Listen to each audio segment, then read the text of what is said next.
to this Wednesday edition of the Pipe Bomb Wrestling Podcast, a show that is for the fans, by the fans. I am your phenomenal host, Mr. Podcasting, Chris Belcher. You can follow me at Chris Belcher24 on Facebook, Twitter, and Instagram. The show is at PBW Podcast on those platforms as well. Make sure you give us a follow, interact with us.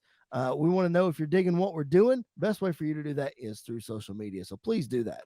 Joining me, as always, is my partner in crime, the co-host, the young buck, Mr. Andy York. Andy, man, it feels like forever since we have done this. Yeah, the last one we did was the SummerSlam post-game show. Like the last one where we were together. Full disclosure, if you watch the PBWF or listen, we record those in advance. A lot of times those are all, yes.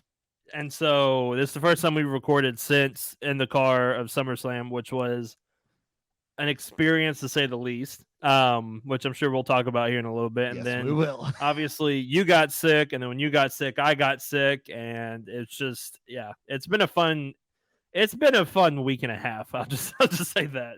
It has certainly been, well, yes, fun. We'll just use the word fun. It has definitely been interesting. You and I both came down with the coronis, and it was not good. So we decided to punt on last week's episode. So we apologize for that. We hope that you enjoyed the PBWF, though, and hope that you enjoyed Andy's flu game episode, aka the SummerSlam post review. That, full disclosure, and we'll get to it in a minute, was recorded in the parking garage attempting to get out of downtown Nashville. Yeah. Like the whole episode, Andy, we were in the parking garage the whole time. I had some stomach issues. Yes. In that said parking garage. So I made my mark in downtown Nashville. And before anybody even asks or thinks, I don't drink, so it wasn't even alcohol related. It was just, it got so hot and so humid, and there were so many people, and then I didn't drink enough water during the event because I didn't want to leave my seat. And then we had to walk a long time. Yeah, and it was just, it was rough. It was very rough.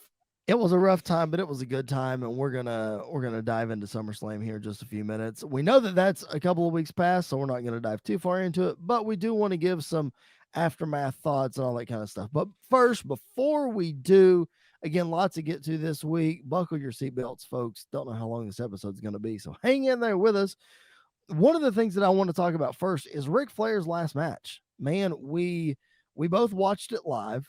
We both talked about it on this podcast, how we were speculative about not only his match, but just the whole thing. And just, should we go? Should we not go? Do we want to watch the man die in the ring? I mean, all of the things, and a lot of things have come out since then, obviously. But Andy, thoughts on the event as a whole, and just kind of, I don't know what you the best way to say this is, I'm just glad Ric Flair didn't die. I don't know about you. Yeah, so the main event excluded, like the card itself was actually pretty good. I thought so too. And the show was actually a lot of fun to watch. Obviously, you had Killer Kross was on there fighting Davey Boy. Was it Davey Boy? Davey Boy Jr., yes. Yeah. Yep. Which was really fun. Obviously, you had the Impact Championship matches, which were great. We had a lot of fun watching the AAA match with Ray Phoenix and Black Taurus and not Roosh, but I forget who the other guys Laredo were. Kid and Bandito. Yeah. Yeah. And it was a lot of fun. And then the main event was just it was the weirdest thing I think I've ever seen in my life. First off, credit to Jeff Jarrett, who was getting the crowd amped for this by turning back time and being an old school heel that I thought a couple of times fans were going to deck him in the face as he was walking to the ring. Stark difference than him walking to SummerSlam, where he just kind of walked to the ring, versus the next night. That was insane. The match itself was what it was. I'm glad Flair didn't die. I thought he did at one point. He took a suplex, and he took the suplex very well. I was impressed by the suplex spot. Obviously, we all knew he was going to bleed at some point. Mm-hmm. It was rough, to say the least. It was the main event, at least. Jeff Jarrett was on another level, bro. Like it was another level. Yeah. I can't think of any other way to describe it. It was just ridiculous. I'm glad Flair didn't die. I can't express that enough. Full disclosure, we thought he did a couple times, like you said, on Ric Flair's podcast that released today as we're recording. So as you're hearing this on Wednesday, yesterday, he and Conrad did a deep dive, full behind the curtain, peel back everything. We're going to talk about all the details. Flair said he passed out twice during the match due to dehydration because apparently he was trying to make a specific weight and then he realized he could get lower than that weight. So he did. And with everything going on, he didn't drink enough water like Andy. Listen, if anybody's taking anything away from the show today, Drink it water. is drink some dang water. Stay hydrated. But anyway, Flair didn't drink enough water, so he passed out twice due to dehydration in the match. And apparently, when he got back, I'm not going to spoil everything that he talks about or that Jeff Jarrett talks about. I want you guys to both go listen to those podcasts, My World and the Ric Flair podcast. I don't know what the name of it is. Doesn't matter. Anyway, I think it's just called the Ric Flair podcast. It may be. But anyway, so he's backstage after the match and he grabs a couple of Michelobes and he's going to chug those because Flair needs a beer after the match. Well, Undertaker comes backstage during the match, grabs the beers out of his hands and says, "No, you have to drink these 2 Gatorades before you can have 2 beers." So Flair drank the 2 Gatorades and then he can have the beers. But it just is a wild time, man. And I just mentioned it. The Undertaker was there. When was the last time he was at a non-WWE wrestling event? And he was like, and it wasn't like he was backstage watching. He was front row next to Mick Foley and Bret Hart watching this whole thing go down. Like I thought he would be there. I figured he would be there. I didn't figure he would be there on camera. It just kind of shows that he's at the point in his career where he's like, I'm going to do what I want to do. And WWE is not going to fire me or do anything to me because I'm Undertaker. Like I'm always going to be one of their guys. So I'm glad he was there. I liked like that fact that he was there.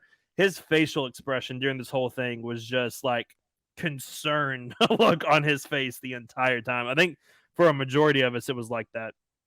Oh yeah, for sure. And if you listen to Conrad and Jeff and Rick on those podcasts, excuse me, and they talk about Flair's health and his condition and everything going into the match, everybody was concerned about Rick's health, but it was never a situation of there's no way he can do this. Like what we have to take into consideration is his bad health, and the man's 73 years old.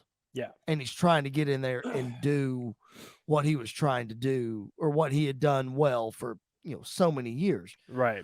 So for us to put all these expectations on Rick, it was unrealistic. But at the same time, it's like, I know you want to do it for you, and I know you want to go out on your own terms. And kudos to you. You deserve that. Daggum, bro. You don't need to prove anything else to us.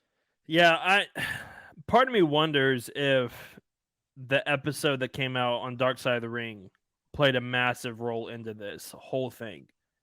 Of maybe he felt like he had something to prove after how much he got drugged through the mud during that thing. So I wonder if that played a part in his comeback story is this match. But it didn't have to be a match. I mean, he could do anything, and it would have been fine.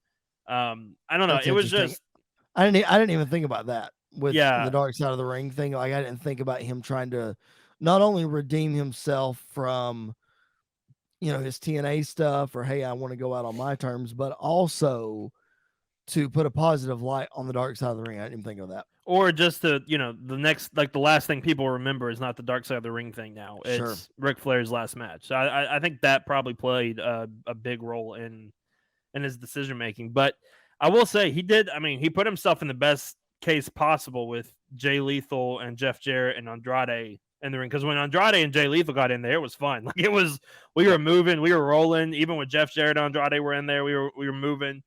But when Flair got in there, it was so slow, and he looked scared. Like he honestly looked Yep. very scared to be in the ring. So I don't really know. I don't really know how he feels fully about it. I'm sure he's not too thrilled about everything that happened with it. Well, But I know that on that podcast they were talking about how Flair, they being Jeff and Conrad, because I haven't listened to Flair's.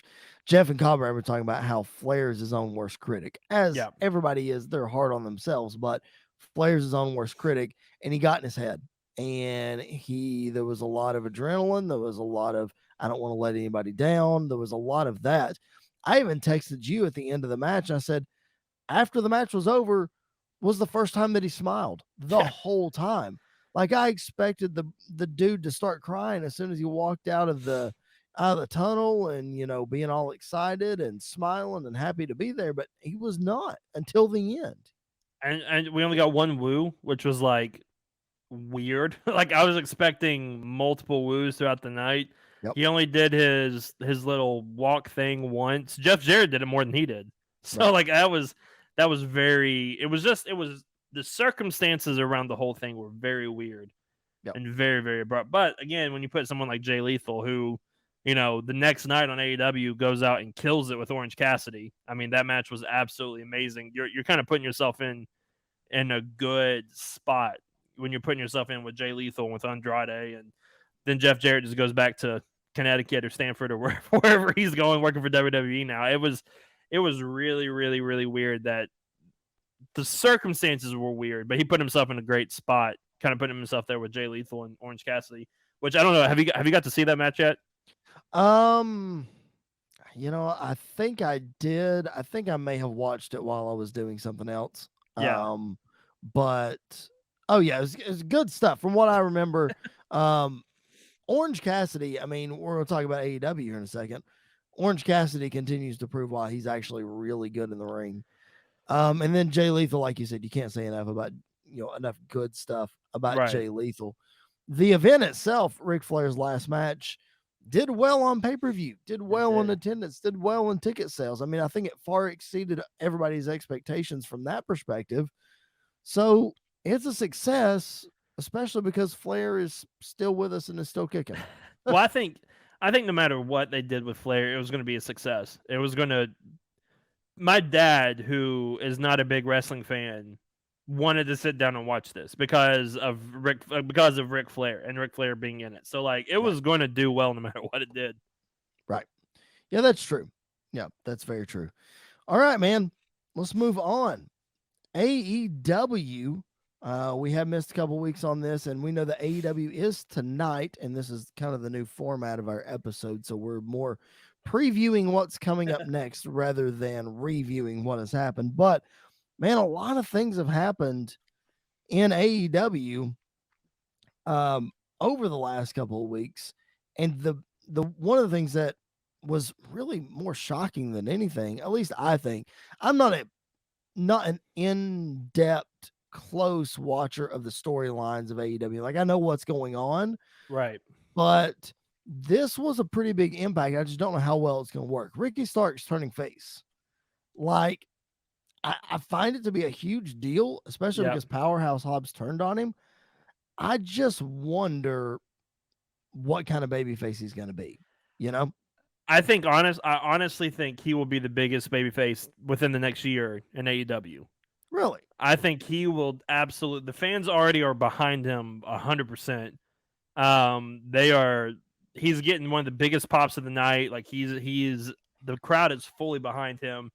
And Powerhouse Hobbs being the heel turning on him, I think works perfectly, especially with they're kind of telling the story with Keith Lee and Swerve of, at some point Swerve's going to turn on Lee. While I love when they kind of have a team point that out, and then the team that points it out is the team that ends up splitting and breaking up. So like that was very interesting. Powerhouse Hobbs this past week debuting this new kind of gimmick style that he's doing where he's just going to go out there and kill people. I am absolutely all for. Team Taz no longer being a thing, I think is great. because it kind of frees this breakup to happen. It removes Taz from the situation. Taz can now focus on just commentating, which he has been killing it recently Yep. at being on commentary. And then obviously Hook can do his thing with Hookhausen and being the FTR champion and or FTW champion and everything else. So I really enjoy it. I think he gets a lot of comparisons. I don't think he's on that level. I'm prefacing this by saying he is not The Rock. However, I see some Rock mannerisms in the things that he does. Like when he cuts a promo and when he's talking down to somebody, I can kind of see some resemblances of The Rock in his promo style at times. Especially what he did with Danhausen a couple weeks ago was I got Hurricane Rock vibes from it, and I loved it. So I think he's going to be a huge deal. I think he's going to be one of the biggest stars in AEW within the next year or so. I think this is a smart move to strike while the iron is hot. We've kind of criticized AEW in the past for holding things out for too long. Yep. This is one of those where it was like boom, instant face turn, and I think Yep. it's going to work out really well. I hope it does. Not I don't want to say I'm not sold on it because obviously I want to see where it goes. Right. I'm like you. I'm big fan of what they're going to end up doing with Powerhouse Hobbs. I mean, we are on a collision course with Powerhouse Hobbs and Wardlow. I Yes. need that like now. Yep. That is a spot where you can pull out the ring breaking gimmick and do something Yep. insane. Yep. That would be an awesome statement by AEW. But I'm looking forward to that. I'm looking forward to, like you mentioned, Taz on commentary. This frees him up for that. It frees him up to not be biased anymore. Yeah. You know, Taz can call it down the middle now and not have to worry about affecting his character, not having to backtrack, saying, well, I don't like this guy. He's caused Team Taz a lot of problems, but he's really good in the ring. Like, we don't need that. Yeah. We can now have cut and dry, straightforward Taz. So I'm looking forward to that for sure. And I think he had walked that line very well on commentary. Obviously, like when it came to like Keith Lee and Swerve, he would say, I don't like him, but I respect him in the ring. But like now, that definitely frees him up for that. And it's just like the last 2 weeks are just apparently like, hey, we're switching characters on AEW because you get the Undisputed Elite back, and then all of a sudden it all just kind of quickly falls apart. I especially as a non-Young Buck fan that you are, I think we all kind of saw this turn happening at some point. Yes. But I think we all kind of thought it was going to happen when Kenny returned. Right. And there was a good chance that it was going to be Kenny and the Bucks turning on Adam Cole and Fish and O'Reilly. What do you think about kind of being the other way? Obviously, Kenny is not involved yet. I think it's inevitable he's going to get involved very soon. But what do you think about the dynamic shift in this? I think it's weird that they went ahead and did it with Hangman. And I'm not taking anything away from Hangman because, again, just like the context of a lot of New Japan stuff and the history of the Bullet Club and all that, I can't speak to the context of Hangman being in the Bullet Club. I know he was there, right, and I know he was involved and all that kind of stuff, but I can't speak to the context as well as I can with Cole and the Bucks and all those guys. I don't know why, I just can't. But I feel like Hangman is sort of a placeholder for Kenny. Maybe they started setting this up and then realized, oh, Kenny is still a couple of weeks away from coming back, and we really need to go ahead and pull the trigger on this now. Yep. So we put Hangman in. I can see this going a couple of different ways. One being Kenny comes back and they attack Hangman, and the Bucks and Kenny still go do their thing, but they get rid of Hangman. I also saw this totally different. Now, I'm probably in the minority. I'm not even going to say maybe. I'm in the minority of this. I almost wanted to see Cole and the Bucks turn on Fish and O'Reilly. Yeah. Because that, to me, that would have been the more intriguing thing because it would have been so unexpected. Yeah. You know? Yeah, I don't know. I'm kind of in the same boat as you in a weird way of like, excuse me, there we go. I'm kind of in the same boat as you in a weird way in the fact that like part of me kind of wanted it to be Adam Cole and the Young Bucks because yes, Kyle O'Reilly and Bobby Fish have been around for Adam Cole's career, Yep. but like when I got into the independent pro wrestling scene, it was Adam Cole and the Young Bucks kind of running roughshod over everybody. So like that would have been that was my one of the coolest things when he came back is they immediately put them together. I was fine with that. However, I think Adam Cole and Fish and O'Reilly are so money together. Sure they are. That you don't want to split them up just yet. And I also think what we're probably heading to is because I think we're getting the trio titles finals or whatever they're doing. I think because I don't know if they're doing a tournament or not. I think we're getting it at All Out this year. Correct. Which means I could absolutely see Kenny and the Bucks winning the trios titles, and then at the end of the match, Kenny Omega comes out, and we have kind of a face-off, stale-off, and then we're kind of heading forward with that direction. I think the finals is almost a lock at this point. That it's probably going to be Adam Cole, whatever they're going to call themselves, the undisputed AEW elite, whatever, versus Paige and the Bucks. I feel like we're heading to that final. So I think it's going to be very interesting to see what they do after that point because I think it's almost a guarantee that Kenny shows up at All Out now. Oh, I think you have to because who was the last person to beat Kenny Omega before he left? Yeah, man. Yeah. So you have to address that. Like that's the elephant in the room. You have to. To me, you have to do it. Yeah. Just how they get there. If it's before the trios titles match, or if it's after, or if however they do it, you have to get there at some point. Yeah. But I agree with you. Like obviously, Cole, Fish, and O'Reilly. That's money. That's what needs to be. I just thought it would have been really interesting to go the other way. Yeah. Because it would have been less expected. You kind of saw this coming, but it would have been less expected. But I mean, you have to go with what works. Yeah. Speaking of what works, Chris Jericho fighting for the AEW Heavyweight Championship coming up tonight. If you're listening to this on Wednesday, at the absolute worst name for a show that I've ever seen.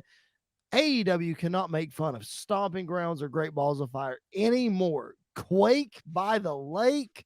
What the? Come on. It's worse than Stomping Grounds. Like Stomping Grounds, I don't think is that bad of a. I don't think Stomping Grounds is even that bad of a pay-per-view name. Like I think there's way worse. I still hate Great Balls of Fire. I think it's on the same level as Great Balls of Fire. I think they're both stupid names. I get why both were named what they're named, and I think like there's some historic NWA show or something like that was named this. However, have you looked at the poster? I don't think so, no. The poster is amazing because it's like a swampy area, but if you look in the bottom left-hand corner, it's Hookhausen on a canoe. And it's amazing that they're just kind of in the background. They're on everything. It's just little Hookhausen and in a canoe. And that part is amazing, but the name itself is very dumb. It's very dumb. Stupid. It's so stupid. I hate it. But anyway, the big matches, I'm sure a couple others have been announced, but the big matches, of course, like I said, Jericho fighting for the AEW Championship against Jon Moxley. Speaking of Chris Jericho, number one, I hate that this is on a Dynamite. I think you can get away with it because Jericho's not going to win and you're building towards All Out. This deserves to be on the pay-per-view, but it's fine. Second thing with Jericho, as of recording today, because we are still on Tuesday, August the 9th, as we record this, 23 years ago today, Chris Jericho made his WWE debut confronting The Rock in Chicago, Illinois. The Y2J character was born. Yep. I just thought I'd throw that little nugget in. But what do you think about Jericho and Mox on a Dynamite? Are you good with that? Yeah, I'm fine with it. Kind of going back to the debut, I will say, because we'll talk about another sort of debut a little bit later on. Yes. But I think Y2J is easily, I'm not going to say easily, but definitely is top 5, if not the greatest debuts of all time in WWE. It's amazing. I'm fine with this being on Dynamite because we've kind of already seen it. And so I'm fine with it being on Dynamite. One, like you said, there's a 0.000% chance Jericho wins this thing. Yep. And two, it's just going to kind of advance the storyline forward. So I fully expect Moxley to get the easy win, and I would rather it be not on pay-per-view when it's not like the outcome is obvious. So I wouldn't want it to be on pay-per-view, if that makes sense. Gotcha. So I'm fine with it being at one of these specials. You kind of have to do some of these matches at like I would rather have Kenny Omega and Bryan Danielson the first time they ever face be on a pay-per-view. But I understand why they did it at the Arthur Ashe show, first time ever in that arena, in that venue. It kind of all makes sense. So I'm fine with it being kind of a one-off and a random Dynamite. The other one that I want to bring up going into Dynamite tonight, again, if you're listening to this on Wednesday, we've seen a lot of coffin matches with Darby Allin. We've seen, I think, correct me if I'm wrong, we've seen 2, I believe, or has it been more than that? Ethan Page and Andrade, right?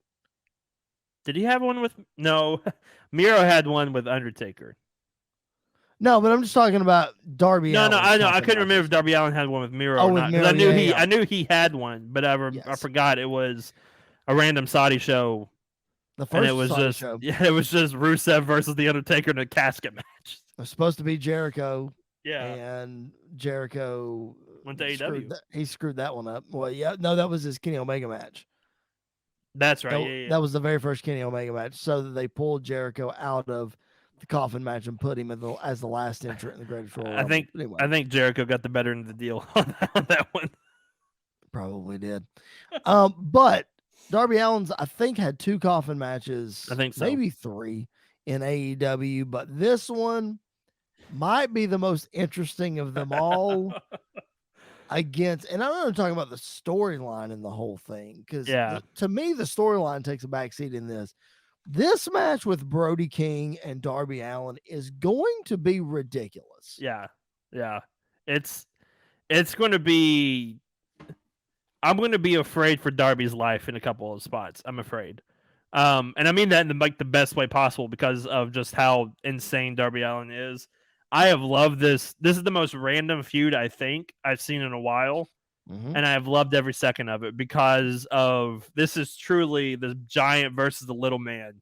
Right. But it's 2 guys that literally don't care what they do to each other. So like attacking Darby Allin. What they do to themselves. Yeah. Like attacking Darby Allin at Comic-Con was amazing. Attacking him at his signing was amazing. Like all of that stuff.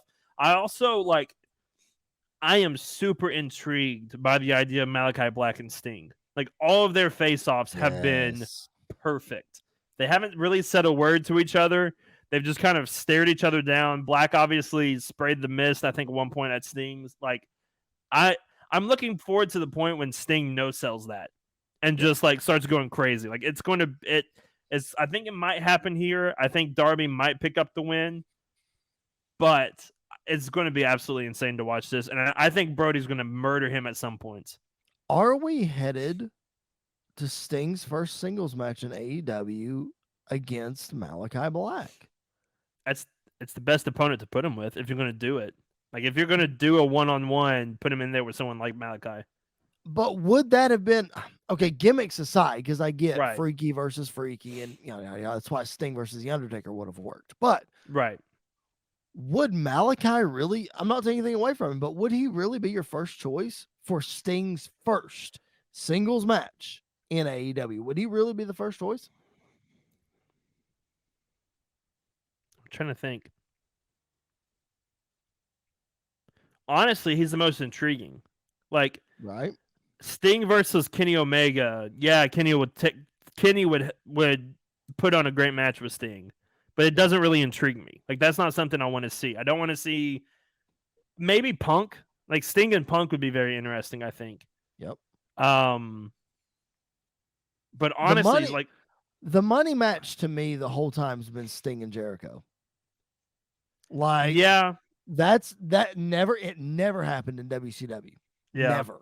So to me, that's the safe one because it's 2 guys who, yes, they're past their prime, but their star power is intriguing enough that they can tell a story enough to where fans are going to be totally bought in. I'm not again not taking anything away from Malachi. I'm just saying the Right. first guy I would have put Yeah. Sting with was Jericho. I think that's the retirement one. Oh, okay. I can I see think that Jericho then. retires him. I can see that. Especially if especially if Jericho is still part of the Jericho Appreciation Society. Could you imagine the Oh heat that man. they would get if they retired Sting? Like I think that makes more sense than his first one, because you want Sure. Sting's first singles match to be decent. And nothing against Jericho, nothing against Sting. The match itself is going to be better if you put Malachi Black in there instead of Chris Jericho in there, because Jericho's way past his prime. Malachi Black, I'm not even sure if he's even hit his prime yet. Like Right. I feel like this is the better way to go for the first one versus the last one. Nobody's going to remember the match other than who wins and the moment afterwards. That's true. I mean, that makes a lot of sense. Again, And I agree. I absolutely. see where you're coming from. Wouldn't take anything away from Malachi. That's just not the first one that I would have picked. Yeah. Obviously, if Cody would have been there, that's the one. Yeah. Sting and Cody, have those two guys. That, to me, if Cody would have still been there, that's the retirement match. It's Sting and Cody. Yeah. That's the last one. Or just a random one kind of thrown out there. I could also see Sting and MJF. Like I think that's one that you could absolutely do that with as well. Yeah, for sure. I mean, MJF playing the chicken heel and running from Sting and all that. Yeah, that has money written all over it. Anything else from AEW, man, before we move on? Just Battle of the Belts was really good. Obviously Claudio versus Takashita. I think that's his name. I always screw it up. If I screwed it up, I'm sorry. They absolutely tore the house down. He is my like rookie wrestler of the year. I know he's not a rookie, but like for American independent scene, he is like rookie wrestler of the year. He hasn't. I don't think he's had a bad match yet on any televised TV. And they put him in there with some big guys, like big name guys, and he's held his own. So that match itself was really good. He was on Ric Flair's last match, and I wrote this down. Commentary was horrible, by the way, for that show. I didn't mention that earlier. It was awful, but they at least gave me the pronunciation of his name, and it's Takeshita. Takeshita. So the I is silent. If they were correct, it's Takeshita. Takeshita. Okay. Well, he is like right now, if I had to put my top 3 wrestlers of 2022, if I had to put my most surprised top wrestlers of 2022, it goes Dax. It goes Dax 1. It goes Takeshita 2. And it goes Angelo Dawkins 3. Angelo Dawkins has been murdering it here recently. Yes, he has. And Montez Ford kind of fits in with that as well, because Ford, I think Ford is the future WWE champion. I don't think Angelo is. I think Montez Ford is, but I think Angelo Dawkins can hold his own. If I was making that list, and we're not, I mean, that's a whole separate podcast, but if I was making that list, Orange Cassidy would make my list. Yeah. For the stuff that he's done. Yeah. Will Ospreay. Ricky Starks would be on my list too, to be completely honest. Like, if I had to sit down and do a top 10 list of like wrestlers I was not expecting to have a breakout year in 2022, it would be very hard to do that this year. Very hard. It would, because I think you have to make the argument that Ezekiel / Elias would be on. The way that everything has gotten over with him, I think he deserves a spot on there. If you're making 10, now if you're doing 3, probably not. But if you're doing 10, I think there's an argument to be made. The thing is I agree, but the thing is with him, I haven't seen enough in 2022 yet. He kind of came later on. Most of these other guys have been kind of, since January, have been kind of killing it nonstop. That's a good point. That's very true. Speaking of Ezekiel, before we get there, let's talk some WWE. Make sure that you give us a follow on Facebook, Twitter, and Instagram at PBW Podcast. Make sure you are checking out all of our previous episodes. Didn't even give our shout outs earlier, so I'll do that right now. You can find our show wherever you find your podcast: Apple Podcast, Anchor, Google Podcast, Spotify, all those places. Give us a 5-star review. We would appreciate it. The video versions of our show is on the bodyslam.net YouTube channel. So if you want to tune in and see our smiling faces, please check out the video versions. give us a like and a subscribe while you're there. That helps the show. We would appreciate that very much. I know Body Slam would appreciate it as well. Don't forget our friends over at sportswire.com. Tom and the crew do a great job of providing you with 24/7 sports coverage as well as some rockin' tunes over there. So give those guys some support. We appreciate all of their help, everything that they give us. With me, as always, my name's Chris Belcher. With me, as always, is Mr. Andy York, and we are doing our best to cover everything. We text each other almost every day, and we're like, we need some fan support. We need some funding because we need a show every dang day so that we don't have to catch everybody up on everything. Try to squeeze once or everything in twice an a hour. week. I mean, my goodness, we try to be cognizant of everybody's time, but man, if we had a show every day, we could really do some damage. Let's talk about SummerSlam. Speaking of doing some damage, first of all, thanks to all of our special guests who were on the SummerSlam post show.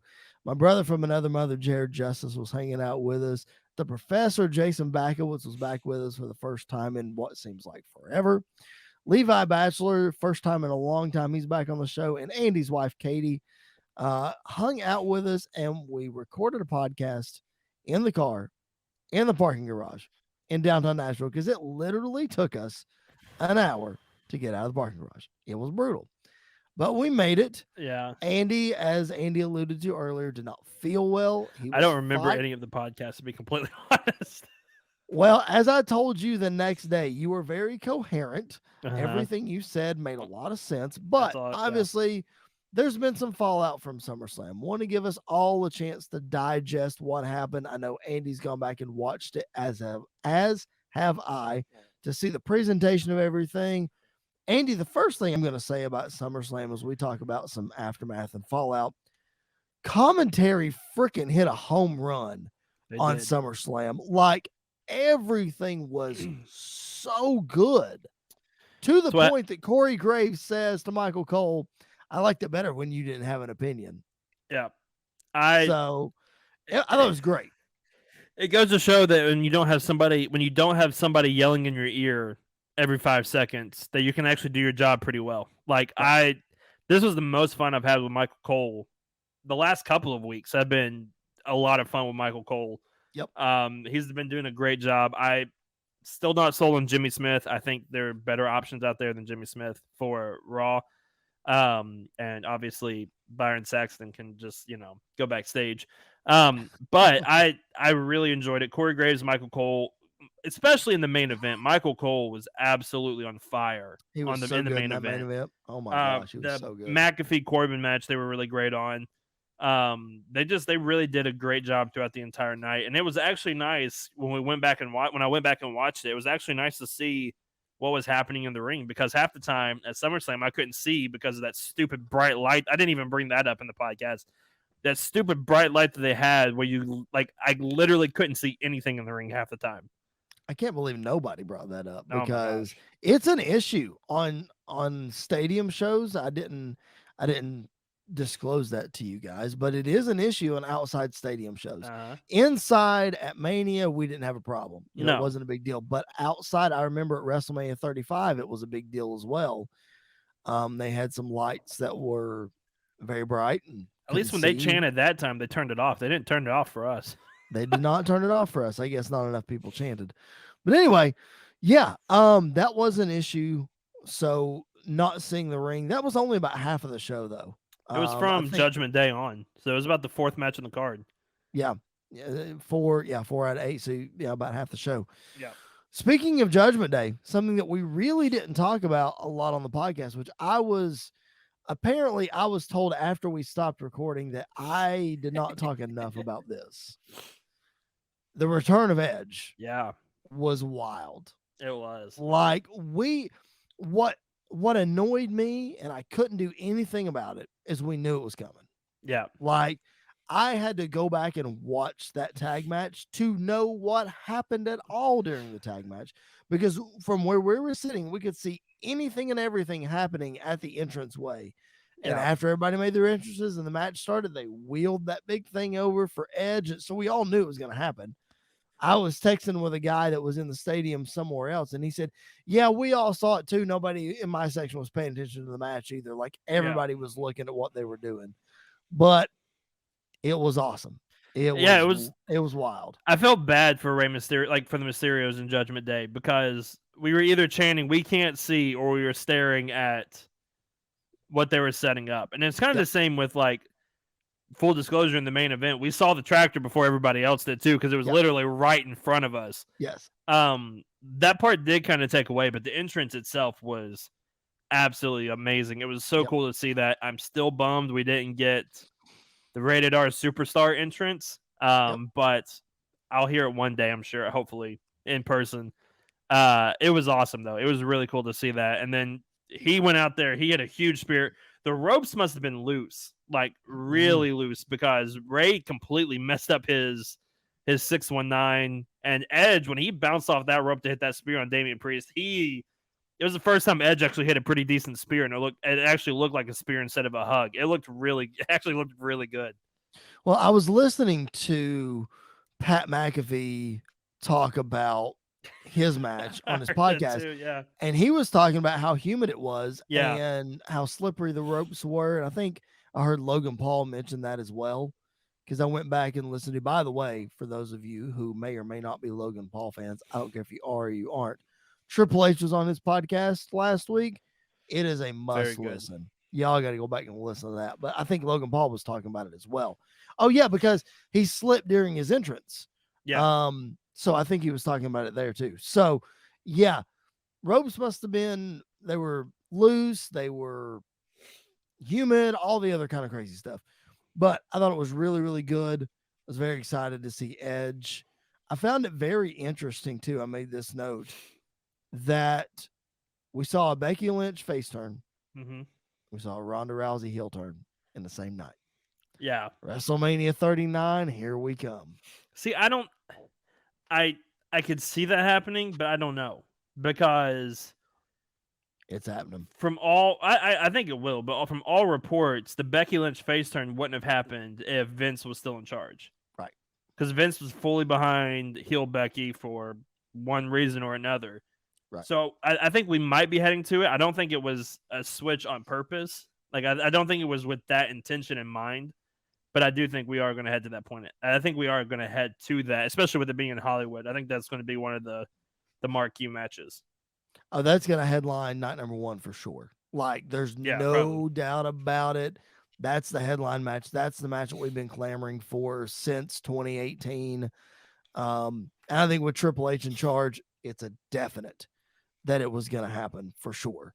Or unless that Ronda doesn't stay around. No, she'll be back. I mean, she's fine. She's fined and suspended right now. Oh no, I'm just saying, unless she gets mad before then and just doesn't walk out. But I think with Triple H being in charge, I don't think that'll happen. Probably not.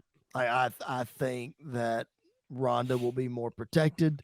I think we will see a more, not just because we saw it at SummerSlam, we'll see a more vicious, a more directive version of Ronda, where it's not so much, hey, we see you every week, walk out, smile, whatever. Kind of terrible promo. Exactly. We're going to see Ronda protected a lot more. Yeah, I could see that. Let's move to SmackDown, man. What you got? What do I got? Good Lord. Karrion Kross is back, and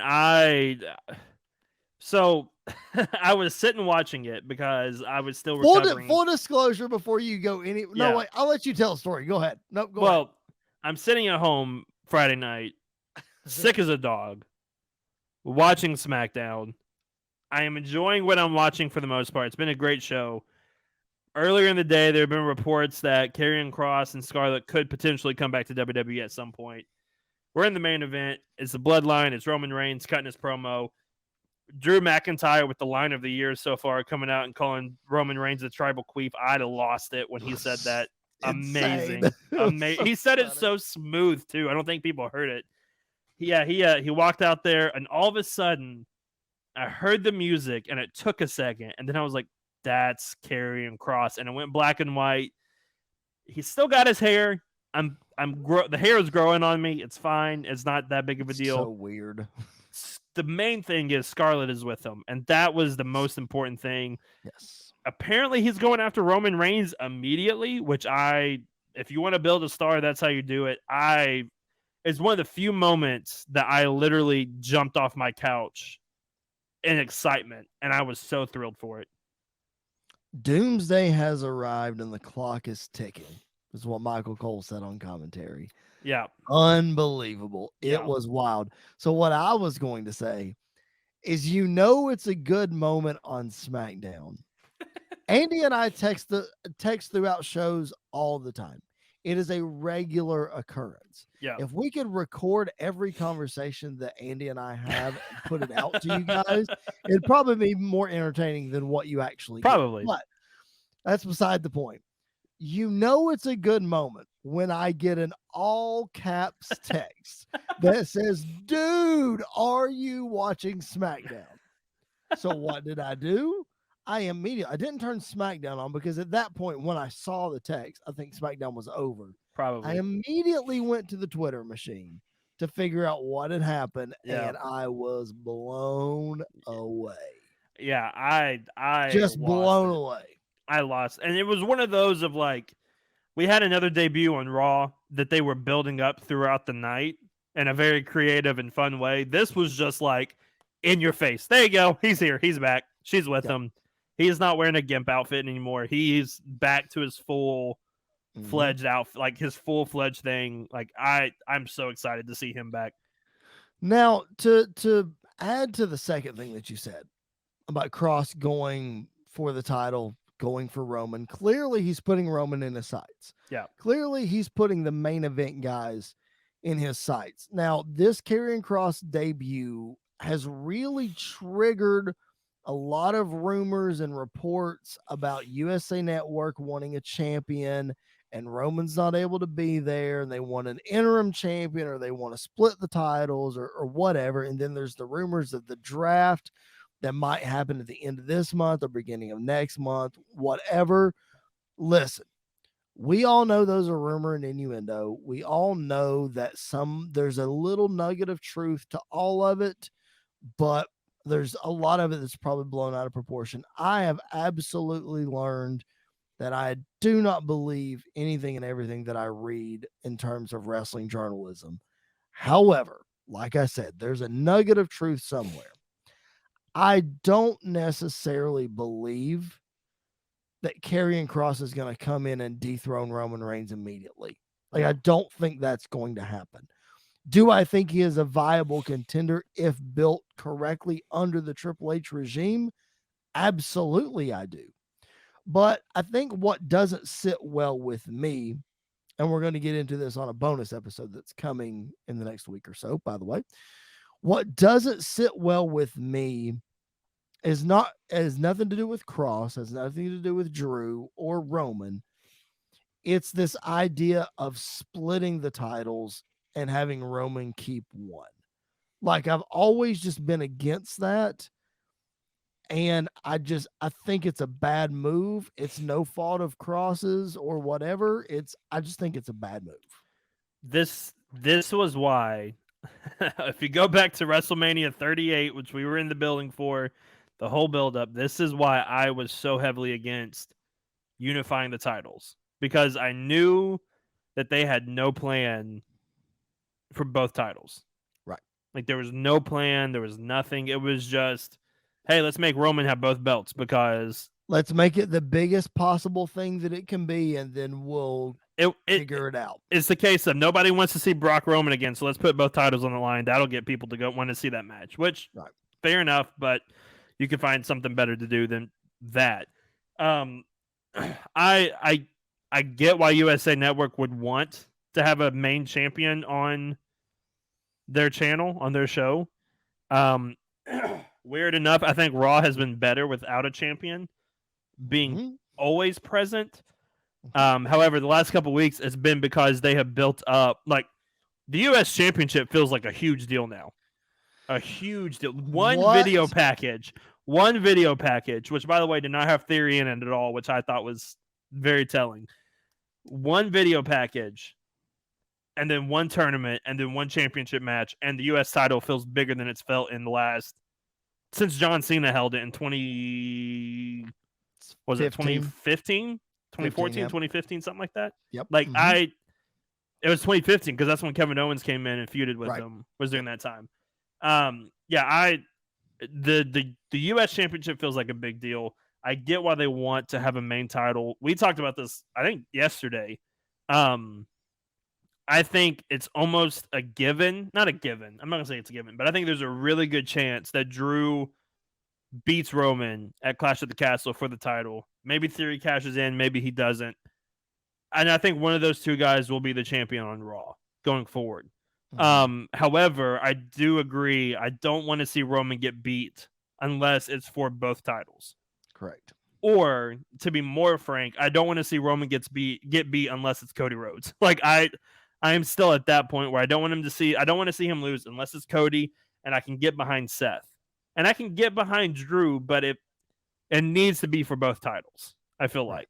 And then you could do the thing, which it wouldn't really make sense, but if you really wanted to, Drew could drop one of the titles or vacate one of the titles and say, here, you guys can fight over this now, or something like that. Or But it just excuse me, or it goes with the brand split. If they actually do the brand split and that happens right around the time Clash of the Castle happens and yeah, Drew wins both belts, then you can, hey, Drew, you're drafted to this show, you need to give one of the belts up or yeah. what Or have just you. put them together and then make a new title or bring Well, see, Big Goldie back. that's pick me. What Yeah. if I've been preaching Yeah. since the unification match was announced for WrestleMania? Yep. You can unify them, but you better have one belt. Yep. And if they would have had one belt, I know it's easy to create a belt, but if they would have had one belt coming out of WrestleMania, it would have been so much easier. And this whole issue wouldn't be an issue Yep. if they would have one belt and they would just call it the undisputed. Call it If what they they've want to been call it, calling it. The if they want to WWE call it, Undisputed WWE Universal Champion. Like, if that's they want fine. to call it that, that's fine, Yeah. whatever. But have one belt and let's not worry about splitting it because, again, we'll get into this on a later podcast, but you could very easily have one champion for two shows Yep. and make it work. Yep. Very easily. I mean, WWE did it for a while. I thought it was great. I think two titles cheapens everything, but I can see why USA and Fox might go to war over it, or if WWE is truly wanting to do a brand split, I can see the need for it. Still Right. don't like it. I think you can make it work with just one. And I get, like, with Roman, I get because you don't want to oversaturate him on having him on both shows every single week because then Right. that's too much at once. However, it is nice to see the title on TV. Like, it feels like a big deal when the title is on TV. So, like, I As know it he's should. taking, Yep. yeah, and I know he's taking a back seat part-time kind of thing. I just kind of wish we got because it feels like we get from one part-timer to another because Brock held that thing for it felt like an eternity. Now Roman's holding it for He a did. long time, not really on TV a whole lot. So like I get why they want a world champion on both shows, but yeah, I feel like they just kind of backed themselves into a corner. That's why I'm hoping they don't do the unification match for the women's. I think it's fine with the tag team because there's not a whole lot of tag teams that you can have the Usos bounce back and forth, and that's fine. But I don't think you should do that with the women's championship, and I definitely don't think you should have done it with the men's. Well, I think there's ways to put Roman excuse me. There's ways to put Roman on both shows. My goodness. And him not actually be there. You can pre-tape backstage stuff. Yeah. And just air it on the show. And nobody's gonna know the difference. It's fine. Or just remote segments. Or yeah, whatever. There's ways to put Roman there. Back in the 90s, man, every time the champ came on the show, it felt important. Like right. when we got to see Bret Hart and Shawn Michaels in 95, 96, whatever, it was a big deal to see them on Monday Night Raw, So we could go towards that and it be, which we are, but I think it can continue and it can work because, like you said, the U.S. title feels important again. You got Nakamura and Gunther next week. Yep. You know, we get the Intercontinental title feeling the same way, and then we're off to the races by putting mid-card titles on main event players. So I think that's the winning formula. They just got to do it. Yeah, and I think we're heading in the right direction. Hopefully we actually get to see the Intercontinental Championship defended on a pay-per-view in the next month, because it's a shame to have Walter, I can't believe I called him Gunther, Walter on the card. Like it would be a shame to have Walter as a champion and not be on the Clash of the Castle card. Like, he dominated the NXT UK scene for forever. He should be on the card. I do want to get your take though on something that was very, very interesting and very, I don't want to say telling, but it showed how quickly and how bad booking can turn a crowd on somebody. And that was the fact that Liv Morgan got heavily booed during her promo on Friday night, while also getting massive "you tapped out" chants. What do you think about that? I'm not going to say that Greenville, South Carolina, which I think is where they were, I'm not going to say that Greenville, South Carolina is this big wrestling town that, you know, is one of those anomaly crowds that we often talk about. I don't think it's that. But I do think that every wrestling crowd is different. And I think they just hit a perfect storm the other night of Liv Morgan and maybe just not being over with that crowd, because not only did she get booed in the "you tapped out" chants, like when her music hit, her music is one of the ones that gets one of the biggest reactions when it hits. And that didn't happen. Yeah. You know?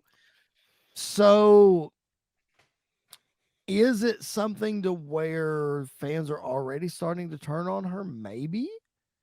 I don't know. I've never been the biggest of Liv Morgan fans. I've been vocal about that on this podcast. I think she's fine. I think she needs her shot at the championship, and she's got it. Well, I don't know.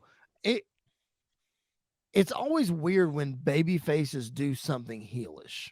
Yeah. And you try to recover from it. And I don't know.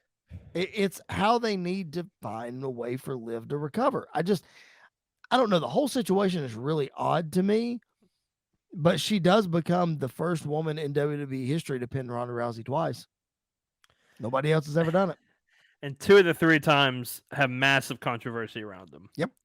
Which, I don't know if it's booking or if Ronda just doesn't know how to keep her shoulders on the mat. I think it's a little bit of I think both. it's Ronda that doesn't know how to keep her shoulders on the mat. I think we said that at SummerSlam. We did. I will say the booking that happened at SummerSlam did not help the situation at all. Nope, not at all. Liv Morgan looked extremely weak at SummerSlam. And I get what they were going for, because I'm fine with the roll up, tap out at the same time. Like, I'm fine with that storyline. That's whatever. But how many times did she put her in the arm? Like, Liv got 0 offense in. Liv didn't even hit her finisher once in this match.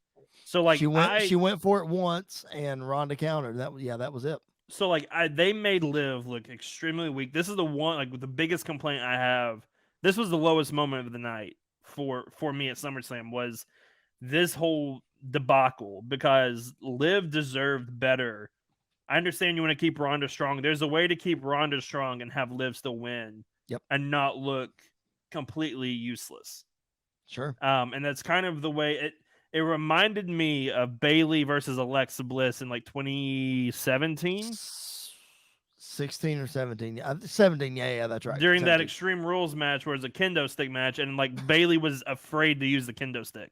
Right. Like, don't make your underdog champions look stupid. They can look like an underdog without looking completely useless. And so I think it's going to take some rebuilding for Liv to kind of get back to where she was with some of them, some of the fans. I don't know where SmackDown is this week, but they were relentless Friday night. And I will say this: I have seen some people online. Kayla Braxton is one of them. I respect Kayla Braxton. She absolutely can have this opinion. She knows Liv Morgan better than any of us. She knows the type of person she is. Right. She was annoyed about the crowd's reaction. a crowd's going to do whatever they want to do. Yep. Like, they are voicing their opinion. We did it for years with Cena. We did it for years with Roman. Yep. You've got to learn when to play into it and when to just let it roll off your back. And that's something that, like, we give Cena a lot of credit for a lot of stuff. He was amazing at playing a crowd. Yes, As a babyface, he was the biggest heel in the company for years as a babyface. Like, and he played into it perfectly. So, like, you got it in certain spots, you got to figure out and play with it. And I think you made a great point there, and I'll add to that. You have to let it roll off your back, because if you don't, crowd's going to pick up on that too, and they're just going to eat you alive even more. If they see that they're getting you and they think it's hilarious, it's on. Oh, it's on. Yeah. It's on. You've lost and them. they'll keep. Yep. It doesn't matter how big of a babyface you are. Look at, you just said John Cena. Yeah. If people realize, I'm telling you, that one night stand, 2007 was the second one. I think maybe 05 was, no, I'm pretty sure 07 was the second. Yeah. I think 07 was the second one. Second one when he faced RVD. That crowd hated him. They were all over him. Hated him, and you could tell that it did get under his skin. He tried to play a tough guy, but it got under his skin a little bit. Yep. And it just made it that much worse. And I think from that moment on, that's when it started. Yep. And people just started to realize that it got to him, and boom, there it goes. So Liv needs to be careful for sure. I will say, she did handle it as well as you could in an unexpected out of nowhere. Like, she even said, yeah, I admit I did tap out. Like, I did do that. I can't change what the referee decided. Like, the storyline is not helping her at all. Correct. And so that's my biggest beef with this whole thing, is not the crowd kind of turning on her. It's the storyline is making kind of the crowd turn on her. Before we move on to Monday Night Raw, I want to bring one thing up. And if you listen to this podcast regularly, or even semi-regularly, you all know how big of a Pat McAfee fan that both Andy and I are. Anything that man does is just gold. Yep. Except I have one beef with Pat McAfee. And that was the opening portion of Friday Night SmackDown. Are you kidding me? When he had the telestrator. Now, wait a minute. Okay. Wait a minute. Okay. The telestrator idea was great. Yeah. I get exactly what they were doing with it. I thought it was awesome. But it went on about 3 to 5 minutes too long. I could have done 3 or 5 minutes more. Loved it. I loved it. It's unscripted Pat McAfee at its finest. It was literally like watching the Pat McAfee show on SmackDown. That's true, it was. I loved it. I love that he was messing with Corbin that much. I love that he just kept circling the area over and over and over and over and over again. When they cut backstage to Baron Corbin, he was circling his face. Like, I loved it. I thought it was like modern day sports entertainment at its finest. I loved it. I was fine with it. I love the concept, and I hope they do it again. But I only needed like 2 minutes of it. Oh. It went on for like 5, and I was like, okay, come on, guys. Let's move on. It was funny for 2 minutes. I just got annoyed with it. I was on the floor laughing halfway through. I loved it. And then what it led to was even better, because Triple H's boys are going to eat during this time, and I am here for it, because Pretty Ricky not only got on TV, but he beat old Happy Corbin, and he won on a was it a shooting star press? Yes, huge. Not even a 630, and it was a beautiful shooting star press, and got him on with Pat McAfee afterwards. The crowd was hot. Like, I was there for the whole thing, with it leading to that Ricochet getting the big win. Let's keep pouring on Happy Corbin. I love it. Do you think that win was a boost for Ricochet, or was it more to spiral Corbin? Yes. Okay. Honestly, I don't think it's any. I don't think it was by accident that he picked Ricochet to do that. Sure. Like, as soon as this new regime came into place, 4 people popped into my head that were already on the roster that I got to thinking we're about to see some new, not that they weren't main eventers, but some new main eventers on scene. I think Seth's going to eat. We've already saw, and we'll talk about here in a minute, Kevin Owens is going to eat. Yep. Ricochet is going to eat, and I think Sami Zayn's going to eat because Sami Zayn was a big part of SmackDown. And whenever this bloodline thing falls apart and we get like babyface underdog Sami Zayn back, it's going to be awesome. I tell you, a fifth one that's going to eat. She's getting her shot at Liv Morgan for the women's championship. Shayna Baszler's coming, y'all. Yeah, I'm calling it right now. Get ready, she's coming.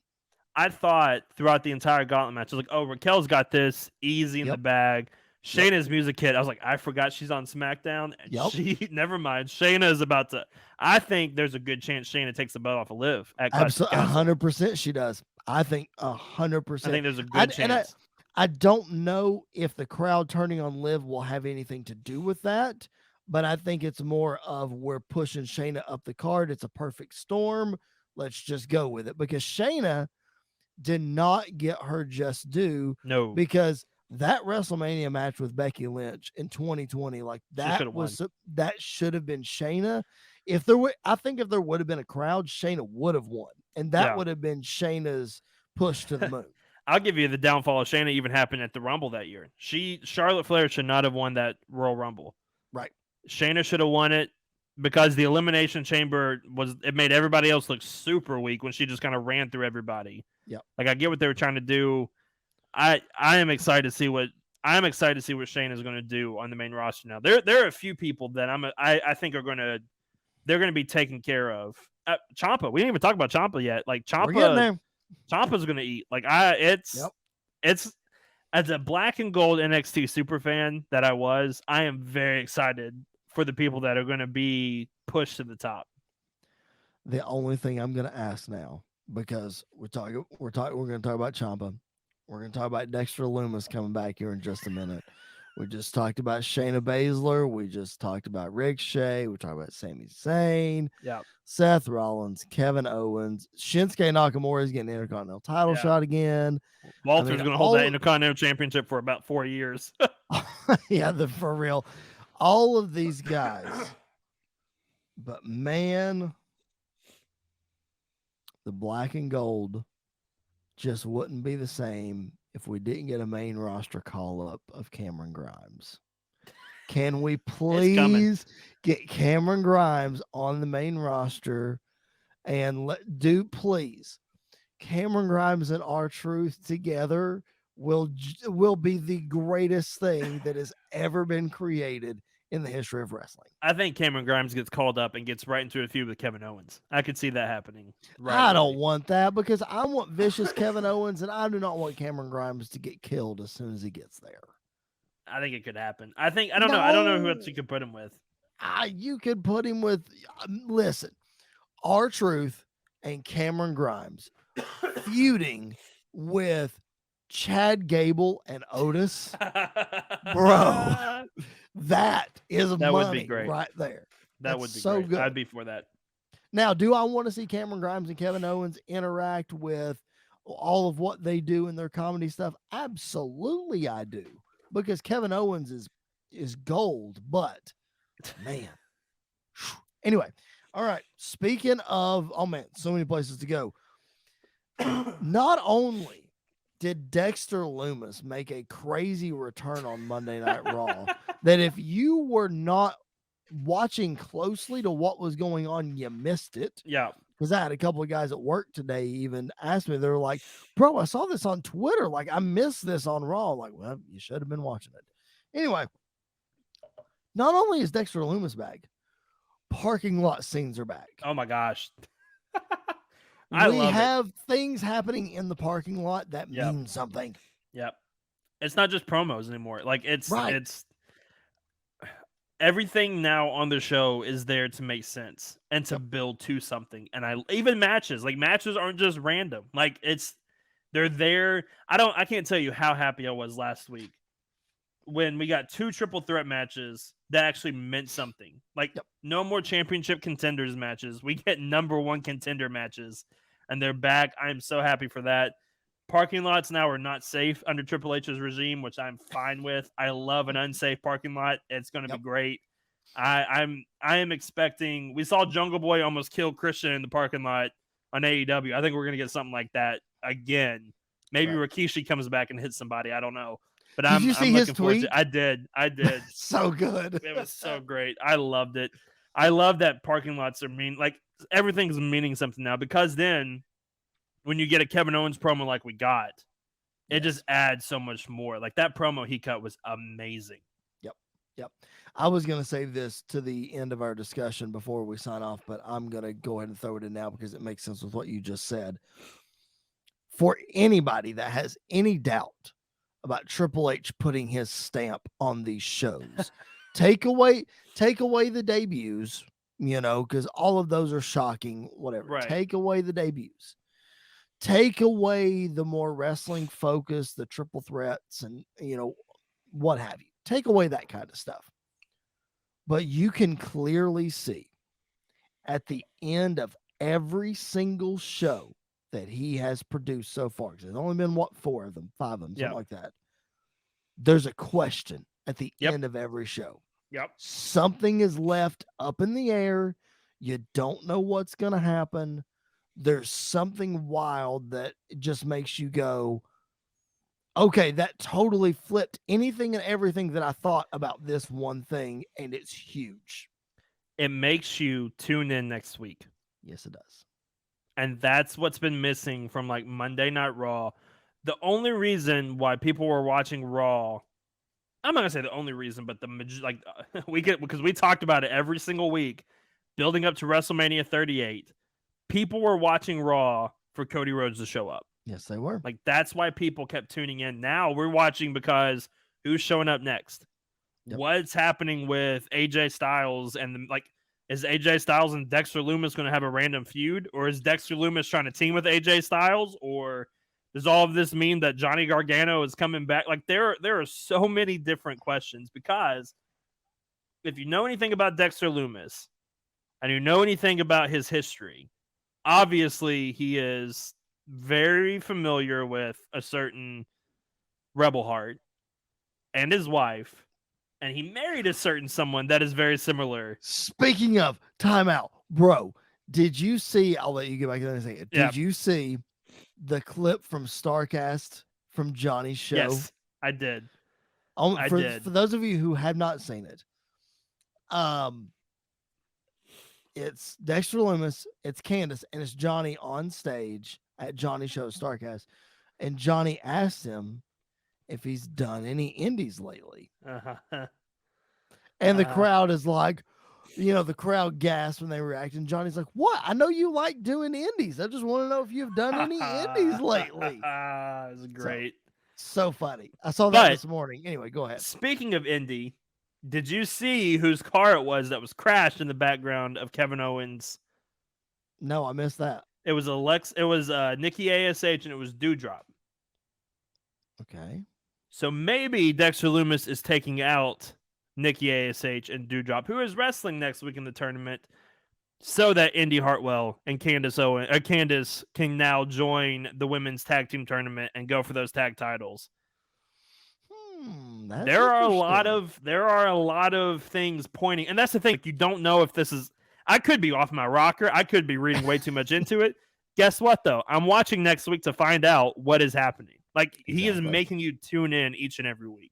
And we'll get to that tag team tournament in just a second. But as we have alluded to, we did not see Johnny Gargano in a perfect opportunity for him to debut in Cleveland, but we obviously assume it's going to happen. I saw a theory that someone, yes, pun intended, that someone posted on Twitter that said everybody seems to be working against Theory cashing in, but what if Lumis and Gargano are the ones helping him cash in, and the way reforms with Theory as the champion?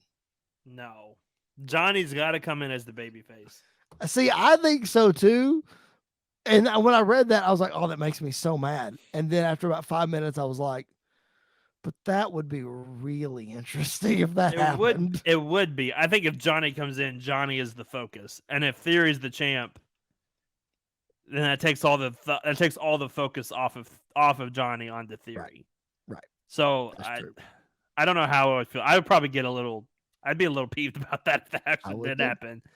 But I think we are building to something very soon with the Rebel Heart. I think it's like 100% given he's going to show up. Well, I read somebody posted again, rumor and innuendo that Shawn Michaels is being tasked with reaching out to Johnny and getting him back in. Which, I mean, daggum, if Shawn Michaels can't convince you to come back, nobody can. Nobody's going to be able to, especially with how much respect that Johnny has for Shawn and all that kind of stuff. I mean, I know if Shawn Michaels called me, I'd say, "Yep, I'll be there." I'll be there. I'd be on the next flight out of Nashville. Let's go. Anyway, women's tag team title tournament is back. I know you have been very vocal about not wanting these titles, period, and being very happy that they were gone when they were gone. Are you happy that they're back? What's your feelings on it? I am fine with it because I promise you, my outlook on everything has changed. I am very positive with WWE stuff, more so than ever before, because I haven't been burned yet by the new regime. Once that happens, that'll be when things kind of play into it. I think under the right supervision and under the right booking, they could be done very well. I would rather prefer a women's mid-card title than the tag titles. I agree with that. But if we are going to do tag titles, I think it's going to be fine because I think we're building to possibly, like I said, Indy and Candice LeRae being involved. I think it's almost a given. Sasha and Naomi are going to show back up at some point. I'm intrigued by Alexa Bliss and Asuka. I would rather Alexa Bliss and Asuka both be by themselves and kind of going after titles like that. But I think it's very interesting. So I'm willing to give it a chance and let it at least play out and see kind of where we go from there. I don't think they're going to be, because if you watch NXT 2.0 when they were around, or even NXT when they were around, they were more the focus than what they were in the main roster. Sure. So I think that's going to play a big role into it. I think this tournament is perfectly set up for Io Sky and Dakota Kai to win the belts. Absolutely. I think this is just prime spot for them to do it. Yeah. I don't know who they're going to face in the finals, and I don't think it really matters. No. I think it's their championships to lose. And speaking of them and Bailey in a 6-woman tag and Clash at the Castle, Bianca, Asuka, and Alexa, very interesting. Do you think this is a spot where obviously they would have reserved this for Sasha and Naomi and they couldn't get a deal done yet? Or I think how do you feel it's about more this? of a bait and switch. I think Asuka and Alexa are going to be scheduled in. I think Bailey, Dakota Kai, and Io Sky take out Alexa and Asuka. Make it seem like it's 3-on-1. We're at the show. Their music hits. The place goes crazy. I could absolutely see that happening. Yeah, me too. For sure. I'm fine with the match if it stays the way it is, though. Yeah. Yeah, I am too. I will say though, Bailey is on a different level right now. Like she is better than I think I've ever seen her before because of the fact that she messed up one little thing in the promo, calling Dakota Kai Dakota Sky. The crowd kind of let her have it, and she recovered perfectly. I mean, she let them have it. I remember a time when she probably would have got like frazzled by it. Yep. And she does what you're supposed to do. Yeah, you mess up, boom, you turn on the crowd instantly, and she did a very good job of that. Well, man, you got to think. Correct me if I'm wrong, obviously, but we've never seen heel Bailey in front of a crowd. No, we have. Did we? She turned heel late 2019. That's right, we did. So we saw because she murdered the Bailey buddies in front of everybody. That's right. Okay, so we saw heel Bailey for about 6 months, probably. And then the pandemic hit, and then she was. What's crazy is let me rephrase though, Bailey's first time in front of a live audience since the pandemic was SummerSlam. Yes. Like that, like well over 2 years, basically. Yep. And that's insane. Like that's crazy. I'll rephrase what I said then. Bailey didn't come into her own as a heel until there was no crowd. Right. Now that Bailey knows and Bailey's comfortable and Bailey is there, Yeah. yes, she is on a whole other level and it's great. Now she was at people always talk. I'm not going to say they always say this, but right. there's this notion that she is the weak link of the four horsewomen. And because of the successes that Charlotte and Sasha and Becky have had. Well, guess what? Not anymore.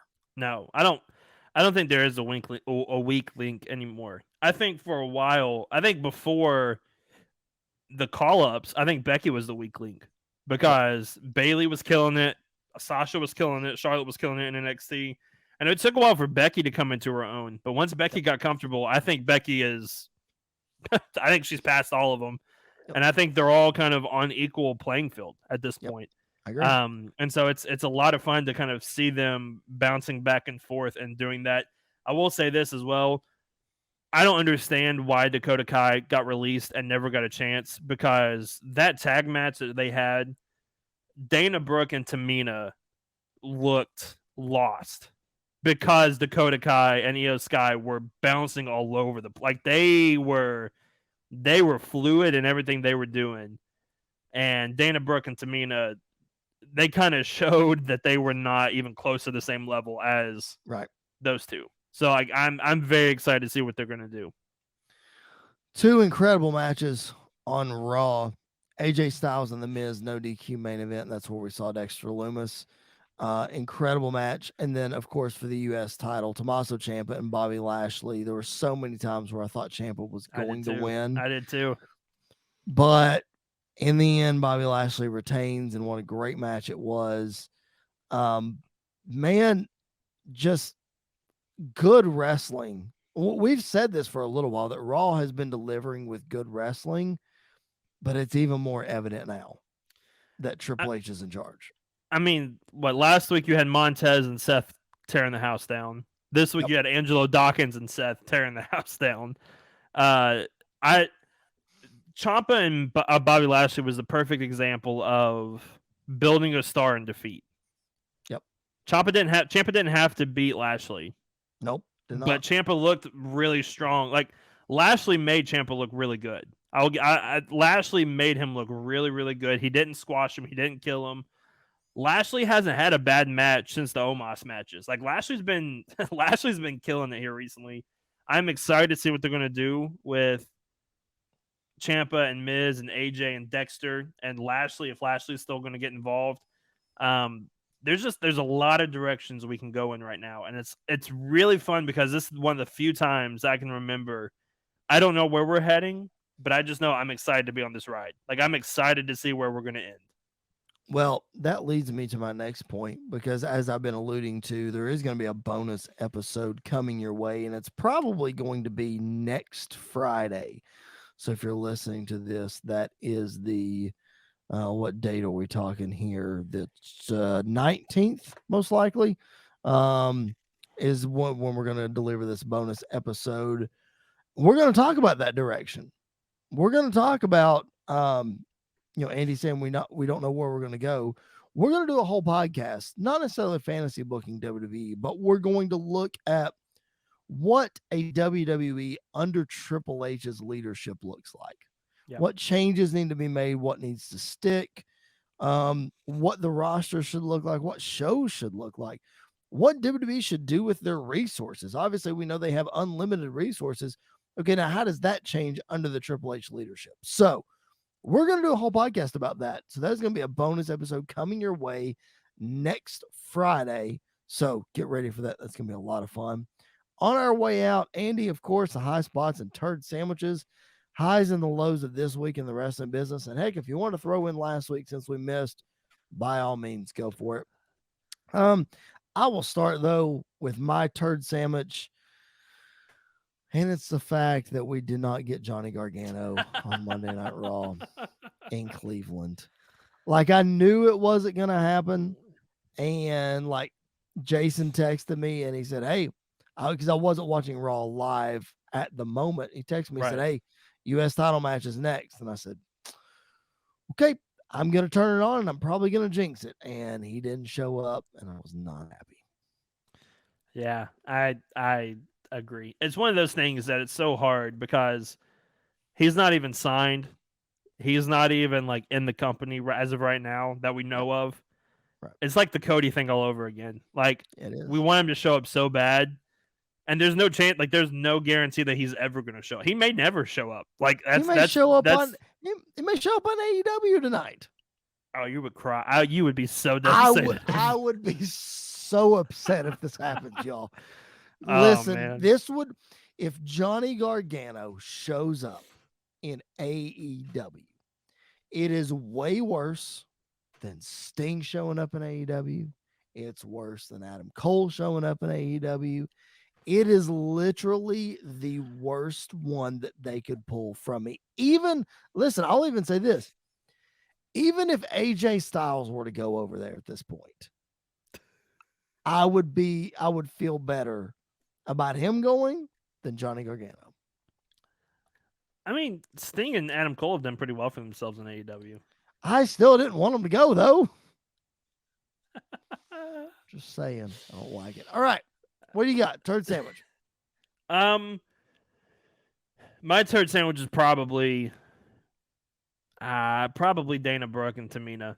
Just I don't want to point out specific people, and you know my feelings on Tamina as a whole. I'm not a huge Tamina fan. I think she's the longest tenured member of the roster at this point, though. Yeah, which is sad. You let people like Dakota Kai and Ember Moon go, but you keep Tamina. Bray Wyatt is gone, and Tamina yeah. and Natty are. Anyways, but they just kind of just showed like how out of their depth they are. Yeah. When they're in the ring with people like Dakota Kai and Io Sky, so like that was like I wanted the match to be really good, and it was still decent. It was really good. Like it was still fine, but it was only fine because of Dakota Kai and Io Sky. Right. No, I got you. My high spot of the week, and heck, I'm going to say over the last 2 weeks. A couple weeks ago, I think it was 2 weeks before SummerSlam, when I was not able to be on the podcast. You did a podcast by yourself, and you talked very, very deeply about a bunch of people who were not on the SummerSlam card and why that wasn't the case, and blah blah blah, where they dropped the ball, blah blah. My high spot is AJ Styles. Yep. The dude has killed it. Yep. Over the last 2 weeks, especially on Monday Night Raw.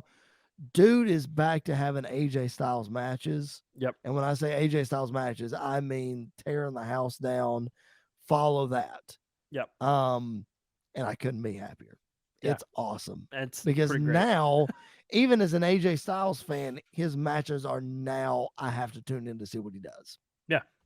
Yeah. So I'm very happy about that. He's no longer saddled with Omos, but he's actually able to do what he's gifted to do, and that's wrestle anybody on any night and tear the house down and steal the show. Yep. That's exactly right. I'm a big fan of that. What you got? High spot. I'm taking 3. I'm cheating, I know, but I'm taking 3 because we haven't done 2. They'll be quick because 2 of them were kind of together. Karrion Kross being back, of course, is amazing. The whole debut of Dexter Lumis was just perfect. So well done. Perfect. They mentioned his name one time. There were 2 backstage scenes. Didn't even recognize it unless you were looking for it. And then the main event, it's just a little corner, and you see at the last second they pop his hood off, and it's his face. That was amazing. And then I would be remiss if I didn't mention Montez Ford calling out Seth Rollins to losing to Cody Rhodes with only 1 boobie. That was hilarious. I lost it at that point. So that was another high spot for me. That's so good, man. The playing field is wide open for WWE at this point, and I've always been a WWE shill, and that's not me knocking AEW. I've just always been a WWE shill, and never more than I have been right this minute. Because I enjoyed everything before Triple H took over. I'm not saying everything, but I was a fan. I paid my hard-earned money, and I looked forward to all these shows, even when Triple H wasn't running the show. Now Triple H has run the show, and we don't know what's going to happen next. Holy cow! Yeah, I'm not a shill for WWE because if you listen to the podcast, I have been harder on WWE than Chris has in some areas. It's true. Than others, and I'm not saying I'm not I don't praise everything AEW does too. I criticize them. I try to criticize both as equally as I can. Right. I will say this though. Vince McMahon's WWE never obviously got me into pro wrestling. So like obviously it did something right. But like the last 5 years, I was probably more frustrated than I was happy most of the time. And so now the fact that Triple H is in charge, because the only thing I enjoyed the last 5 years was Triple H's NXT, baby. The fact that it's like the whole thing now, it's going to be fun. It's going to be a fun ride. I think it's going to be a fun ride because now it's going to cause AEW to step up their game even more. It's going to cause everybody in WWE to step up their game even more. It's in a world where people are saying pro wrestling is dying and Raw is like number 1 on TV for the week and AEW is like 5th or 4th. Like wrestling's fine. Wrestling is just fine. We're doing just fine. That's for sure. And we're going to keep it right here on the Pipe Bomb Wrestling Podcast, bringing you all of the great news. Follow us at PBW Podcast on Facebook, Twitter, and Instagram. Andy is at Andy_PBWP. I am at Chris Belcher 24.